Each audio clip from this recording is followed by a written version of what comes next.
అభిషేక్ అతను కార్ నడుపుతుండు. నేను SK jewellers వాళ్ళ అల్లుడు Abhishek 31st last month 31st Aaron కొడితే కొంచెం గలీజ్గా మాట్లాడిండు. నేను చెప్పిన నేను లోకల్ పర్సన్ని, నువ్వు అట్లా మాట్లాడకు, నేను ఇక్కడే ఉంటా, మీ వాళ్ళని పెద్దవాళ్ళని ఎవరైనా విలువ అది అని అంటే కొంచెం గలీజ్గా మాట్లాడితే నేను కూడా రియాక్ట్ అయినా. నేను రియాక్ట్ కాలేదని చెప్తలేను, నేను రియాక్ట్ అయినా, నా హిసాబ్లో నేను రియాక్ట్ అయినా. ఎందుకంటే నేను ఇక్కడ పుట్టి పెరిగినా, నాకు ఎవరితో ఏ విభేదాలు లేవు ఇక్కడ. నేను ఇక్కడ పుట్టి పెరిగినా, నాకు ఎవరితో ఏ విభేదాలు లేవు ఇక్కడ. వానికి నేను చెప్పిన మీ వాళ్ళు ఎవరైనా ఉంటే విలువండి, నేను మాట్లాడతా అది అని అంటే ఇంతలో మామ వచ్చి మాట్లాడలే కూడా డైరెక్ట్ నన్ను కొట్టడం జరిగింది. కొంచెం వేరే మాట్లాడిండు. ఇంతలో నేను మా మిత్రులకు పిలిచిన ఇద్దరు, అరుణ్కి ఇంకా సాయిదాదాకి. వాళ్ళు వచ్చిన తర్వాత వాళ్ళపైన కూడా కొట్టడం స్టార్ట్ చేసిరు. అంటే అని ఇక్కడున్న మారడోళ్ళకి ఎవరికి మీద దీనిపైన అది లేదు. దూషించిండు. దాని తర్వాత మా మిత్రులు వచ్చారు. కానీ ఎస్కే జ్యువెలర్స్ అనే ఫ్యామిలీ మా వాళ్ళ పైన కూడా దాడి చేసేది, కానీ మిగతా ఇక్కడ ఉన్న వాళ్ళు ఎవరు కూడా దాడి చేయలేదు. వాళ్ళకి ఎట్టి విధమైన సంబంధం లేదు. వాళ్ళు కూడా నాకు సపోర్టింగ్ లేని వాళ్ళు వీళ్ళందరూ. నాకు నేను ఇక్కడ పుట్టి పెరిగిన వాళ్ళకు కూడా నేను తెలుసు, నేను కూడా వాళ్ళందరూ తెలుసు. కానీ ఈ ఎస్కే జ్యువెలర్స్ అతను కొంచెం డబ్బు అహంకారం, దానివల్ల రియాక్ట్ అయింది. కానీ వాళ్ళ అల్లుడి పైన ఏదో నేను దాడి చేసినట్టు మీరు సీసీటీవీ ఫుటేజ్ చూడొచ్చు, మీరు వీడియోస్ ఉన్నాయి. అలా వాళ్ళే నా పైన దాడి చేసి, కానీ నేను ఎక్కడ కూడా దాడి చేయలే, మా వాళ్ళు కూడా దాడి చేయలే.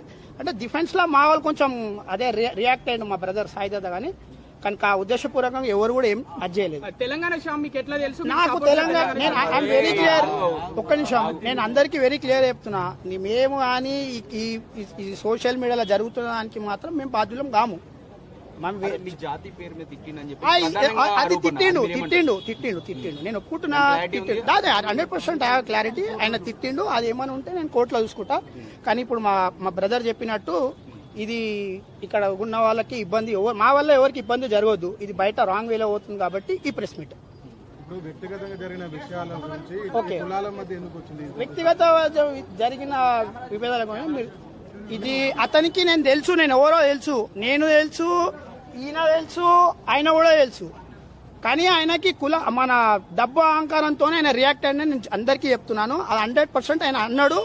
అట్లా రియాక్ట్ అయ్యిందనే నేను ఏ రోజు కూడా మీడియా ముందు రాలేదు, ఎవరికి కాల్ కూడా ఇవ్వలేదు, నేను ఏది కూడా చెప్పలేదు. మా బ్రదర్ కంప్లైంట్ ఇచ్చినప్పుడు వీళ్ళందరూ ఉన్నారు, వాళ్ళ అసోసియేషన్ వాళ్ళు కూడా ఉన్నారు కంప్లైంట్ ఇచ్చినప్పుడు. కానీ ఈ విషయం మీద బయట వేరే వాళ్ళు కూడా ప్రెస్ మీట్లు పెడుతున్నారు.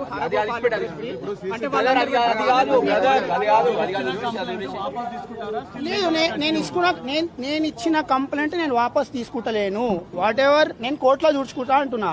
కానీ ఇక్కడ అసోసియేషన్ వాళ్ళు మా వాళ్ళకి మా టకారా బస్సీ, నేను టకారా బస్సీ నివాసిని, నాకు మా మిత్రులు అంతా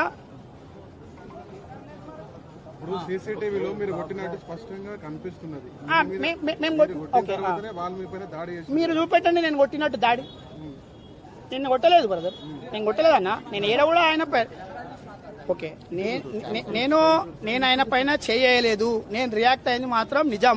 అతను గలీజ్గా మాట్లాడింది కాబట్టి బీయింగే తెలంగాణ, హైదరాబాద్, మీరు కూడా అంతా తెలుసు ఎట్లా రియాక్ట్ అవుతారు. ఓడని అరే అంటేనే మీరు రియాక్ట్ అవుతారు.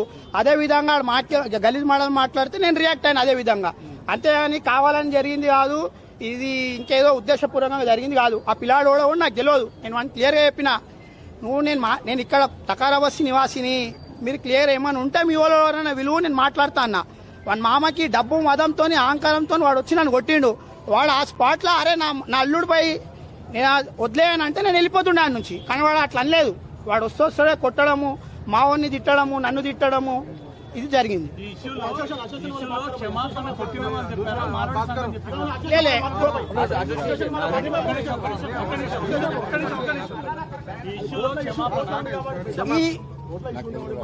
కొట్టిన వారు కూడా చెప్పారు, వాళ్ళ ఫ్యామిలీ కూడా చెప్పింది, ఈవెన్ అసోసియేషన్ వాళ్ళు కూడా చెప్పారు. నేను అసోసియేషన్ వాళ్ళ నుంచి నేను ఏ సమర్పణ కోరుకుంటలేను. బట్ పెద్ద వాళ్ళు వచ్చి